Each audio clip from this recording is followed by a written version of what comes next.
यीशु फरमाते हैं,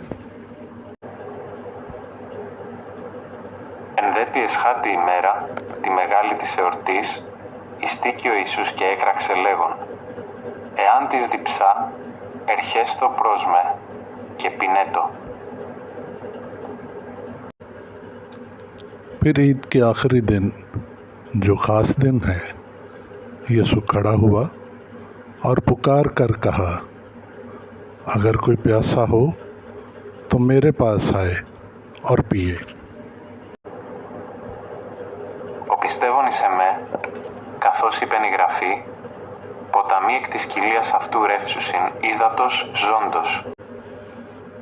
जो मुझ पर ईमान लाएगा, जैसा कि किताब मुक़द्दस में लिखा है, उसके अंदर से ज़िंदगी के पानी की नदियाँ जारी होंगी। आमीन।